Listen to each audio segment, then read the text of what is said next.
जुड़ रहे हैं और मैं आपको निवेदन करूंगा आप अधिक से अधिक जुड़ जाइए और इसको शेयर कर दीजिए। एक बहुत ही इम्पोर्टेंट जो आज का मोदी का स्पीच है उसके ऊपर हम लाइव सेशन कर रहे हैं, जो उन्होंने अपनी स्पीच में बोला है और जो किसानों के साथ बात करी है, और उसके अलावा जो हरियाणा के मुख्यमंत्री और एजुकेशन मिनिस्टर ने बात करी है उसके ऊपर हम लाइव कर रहे हैं अभिमन्यु कहार जी के साथ। अभिमन्यु जी, सबसे पहले आपका स्वागत। बहुत बहुत धन्यवाद। अभिमन्यु जी, आज मोदी लाइव हुए थे और उन्होंने स्पीच दी है। इससे पहले किसानों को और आम पब्लिक को मैसेज आए थे कि मोदी लाइव होंगे 14 तारीख को और किसानों के साथ बात करेंगे।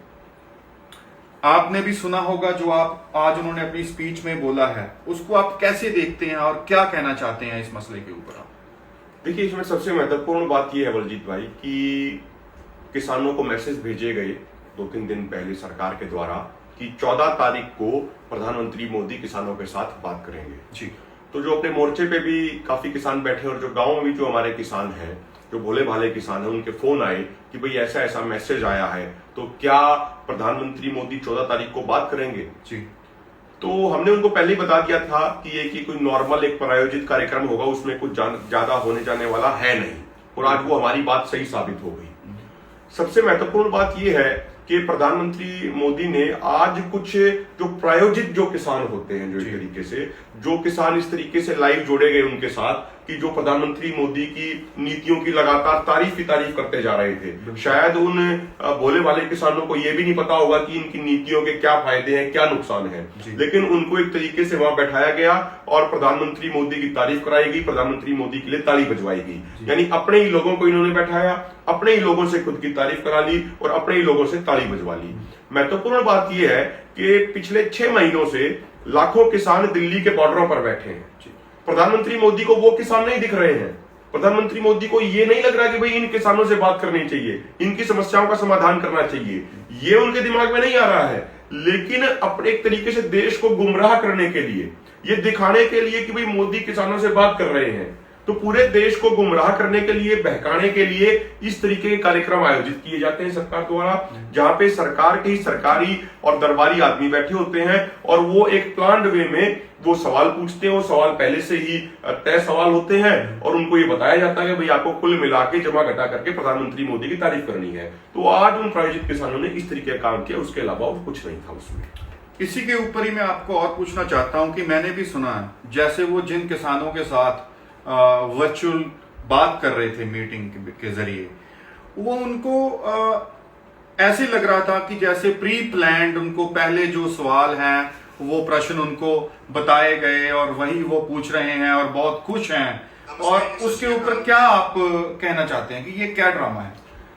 देखिए, क्या होता है कि एक जो आज पूरे देश में किसानों के मन में मोदी सरकार के प्रति जो गुस्सा है, जो नफरत है, उस चीज को ये काउंटर करने का प्रयास बीजेपी की आईटी सेल करती है जी। अब देखिए, जिस तरीके से पूरे देश में अभी मैसेज चला गया है कि बंगाल के अंदर किसानों ने बीजेपी का बोरिया बिस्तरा बांध दिया, बिल्कुल किसानों ने बीजेपी को बंगाल में हरा दिया जी। पूरे देश में यह भी संदेश चला गया कि भाई यूपी के अंदर जो जिला पंचायत के जो इलेक्शन हुए, उन इलेक्शनों में किसान आंदोलन का बहुत व्यापक प्रभाव पड़ा, संयुक्त किसान मोर्चा के आंदोलन का बहुत व्यापक प्रभाव पड़ा और लगभग 3,500 जो जिला पंचायत की सीटें थी, बीजेपी उनमें से मात्र 600 जीत पाई। और ये तो जब हाल है जब बीजेपी की यूपी में सरकार है राज्य में, तो वहां पे इतने बड़े पैमाने पे बीजेपी की हार हुई है, तो उससे एक संदेश पूरे देश में चला गया है कि किसानों के मन में बीजेपी को लेके बहुत गुस्सा है। जिस तरीके से बीजेपी के नेताओं ने, उनके प्रवक्ताओं ने किसान आंदोलन का, शहीद किसानों का मजाक उड़ाया, अब वो बीजेपी को बहुत महंगा पड़ रहा है। तो एक जो पब्लिक ओपिनियन है उसको मैनेज करने के लिए बीजेपी की आईटी सेल इस तरीके के कार्यक्रम आयोजित कराती है और उसमें क्वेश्चन भी प्लान होते हैं, उसमें लोग भी प्लांटेड होते हैं सारे तरीके से। मतलब वो सारे के सारे बस मोदी जी की तारीफ ही तारीफ कर रहे थे कि आपने ये अच्छा कर दिया, आपने वो अच्छा कर दिया। भाई किसानों के सामने तो आज बहुत सारी समस्याएं हैं।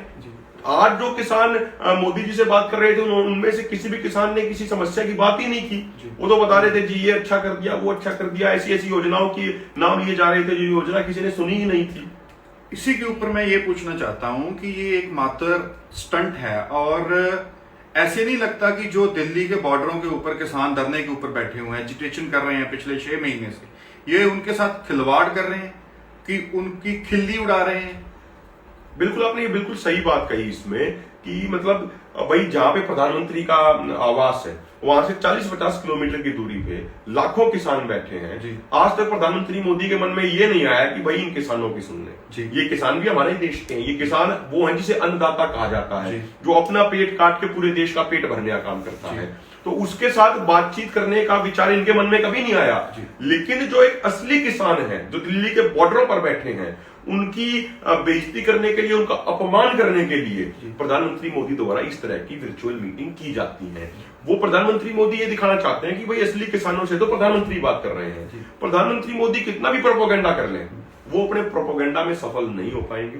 देश का अन्नदाता, देश का किसान, 80 करोड़ किसान आज पूरे इस आंदोलन के साथ जुड़े हुए हैं। लाखों की संख्या में किसान दिल्ली के बॉर्डरों पर बैठे हैं। जो किसी कारणवश अभी दिल्ली के बॉर्डरों पे नहीं आ पाए हैं, वो तन मन धन से जहां भी बैठे इस आंदोलन के साथ जुड़े हुए हैं।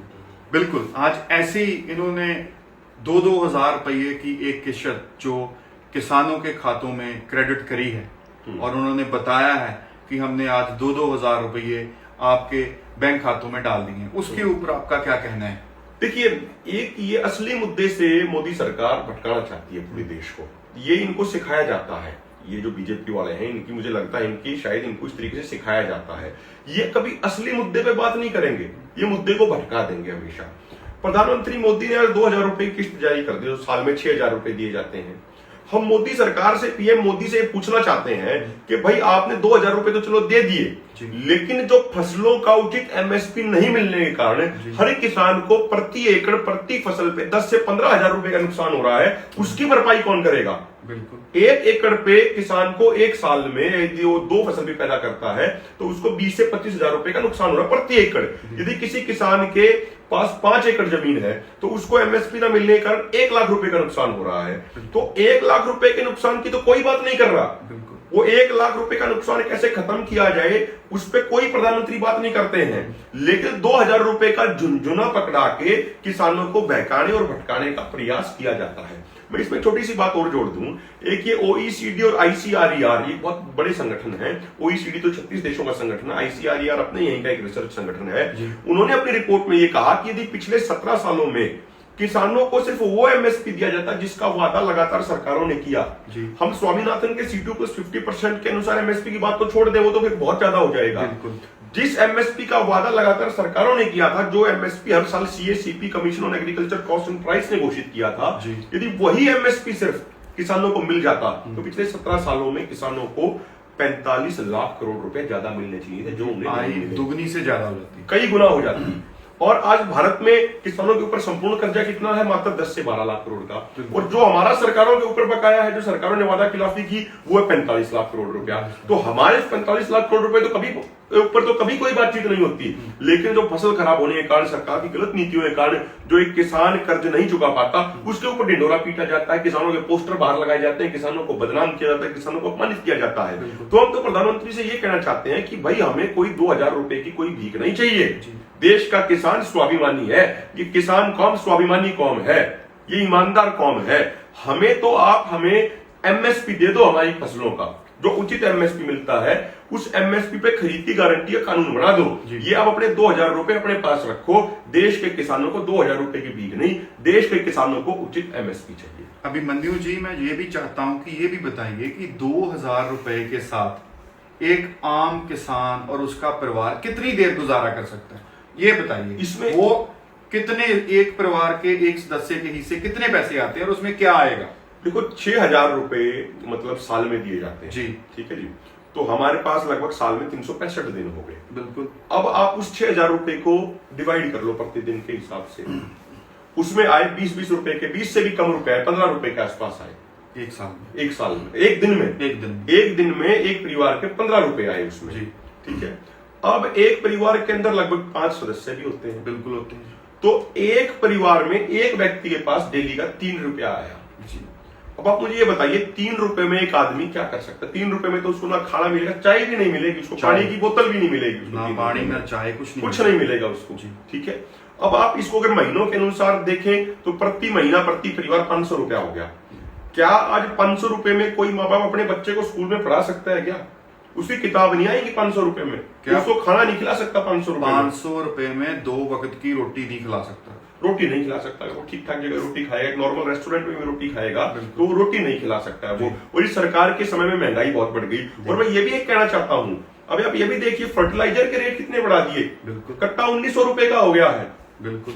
तो एक तरफ ये डीएपी इतना महंगा कर दिया इन्होंने, फर्टिलाइजर इतने महंगे ये कर रहे हैं, दवाइयां इतने महंगे कर रहे हैं, और एमएसपी लगातार नीचे जाता जा रहा है। और फिर ये कह रहे हैं कि हम 2000 रुपए का झुंझुना पकड़ा के किसानों की किस्मत बदल देंगे। जिसमें एक महत्वपूर्ण बात ये भी है, आपने भी सुना होगा, अक्सर हमारे सुनते सुनते कान भी पक गए, ये बीजेपी वाले अक्सर नारा लगाते हैं कि 2022 तक किसानों की आय दोगुनी होगी। आप 2014 से पहले देखिए और आज का देखिए, सभी फसलों के दाम आधे से भी कम हो गए। बिल्कुल। जो उस समय धान जो बासमती जो 5000 6000 के आसपास था, जो आज वो कहां पिट रहा है, देखिए आधे से भी कम पे आ गया। तो मोदी साहब ऐसे कौन से मैथ के टीचर से पढ़े हैं कि फसलों की दाम आधे करके ये आय दोगुनी कर देंगे? भाई ऐसा कौन सा वो मैथ का टीचर है, जरा हमें भी बता दो। समझ गए। लास्ट में ये तो जो प्राइम मिनिस्टर मोदी ने आज संबोधन करा है किसानों को, जो बात करी है उसके ऊपर चर्चा हुई। अब आगे कोविड का टाइम चल रहा है और हम डिनाई नहीं कर सकते कि ये भयानक समय है और इससे प्रिकॉशंस लेनी चाहिए, ध्यान रखना चाहिए।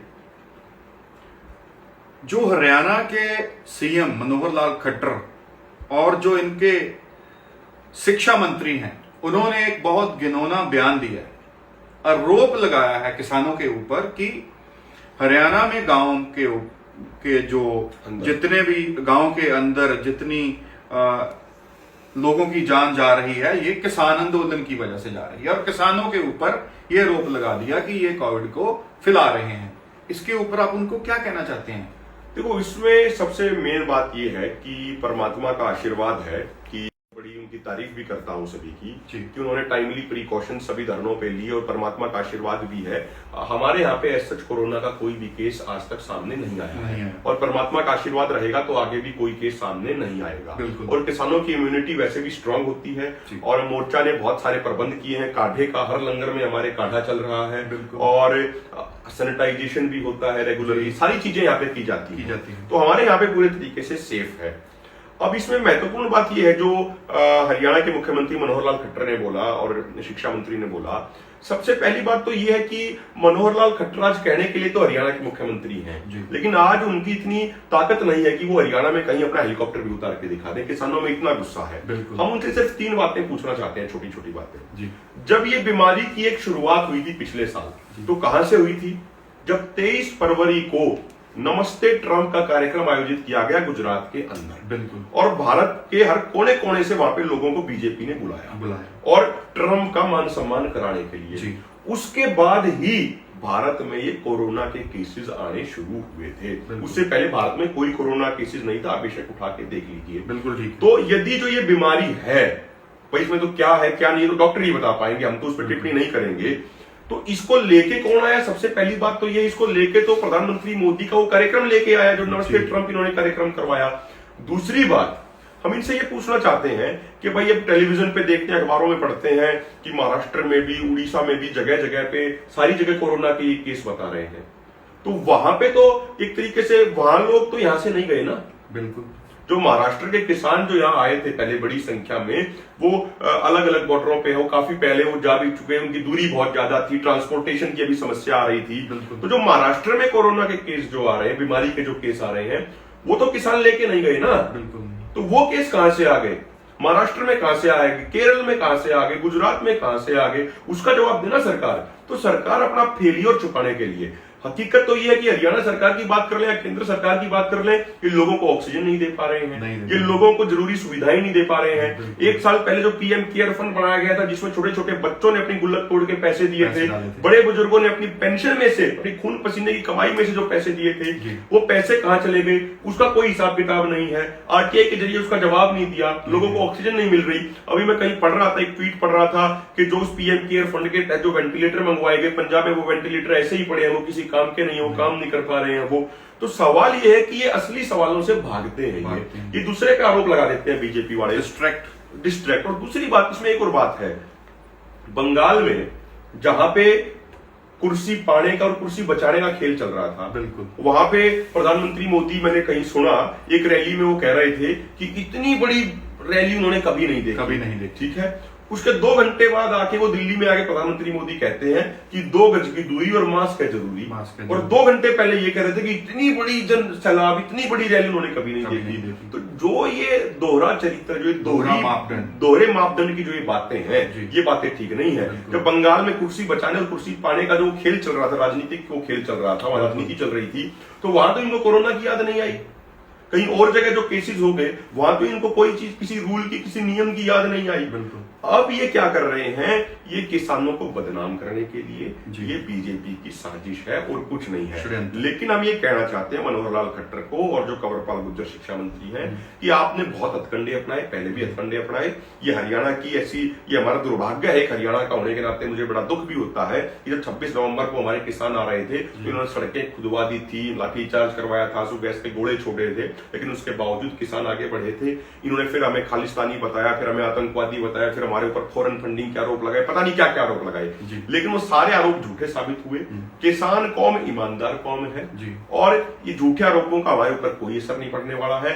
आंदोलन ऐसे ही मजबूत रहेगा, आगे और भी मजबूत होगा। और एक आखिरी बात, इसमें मनोहर लाल खट्टर एक बात बड़ी कह रहे हैं, वो आम लोगों को बहकाने के लिए, कि भाई मनोहर लाल खट्टर ने कहा, जब मैं उनका सुन रहा था, कि अभी किसान चले जाएं और बाद में फिर सरकार उनको इसी जगह आके बैठने को दे देगी।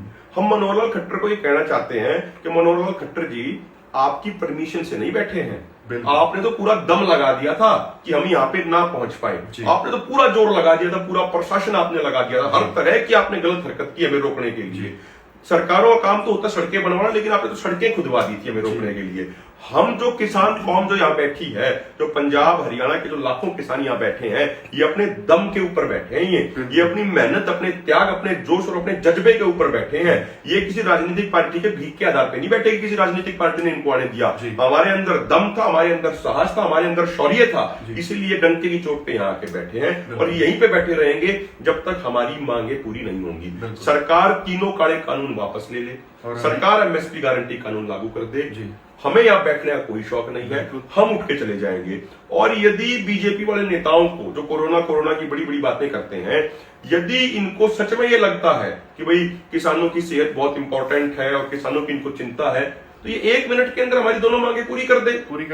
हमारी दोनों मांगे पूरी हो जाएंगी, हम यहाँ से उठ के अगले ही मिनट हम यहाँ से उठ के चले जाएंगे, हमें यहाँ बैठने का कोई शौक नहीं है। बहुत बहुत धन्यवाद अभिमन्यु जी आपका। इसमें मैं एक बात और ये कहना चाहूंगा सभी साथियों से, देखिए, जो ये किसान एकता मोर्चा है, ये पेज है, ये बड़ी मेहनत से बलजीत भाई हैं, हमारे जो संयुक्त किसान मोर्चा की तरफ से आईटी सेल के हेड हैं, ये पूरा इनका आइडिया था और पूरी इनकी मेहनत थी, पूरी इनकी टीम की मेहनत थी और संयुक्त किसान मोर्चा के सभी सीनियर नेताओं का योगदान था और इनको मार्गदर्शन था जो मोर्चा के नेताओं ने दिया।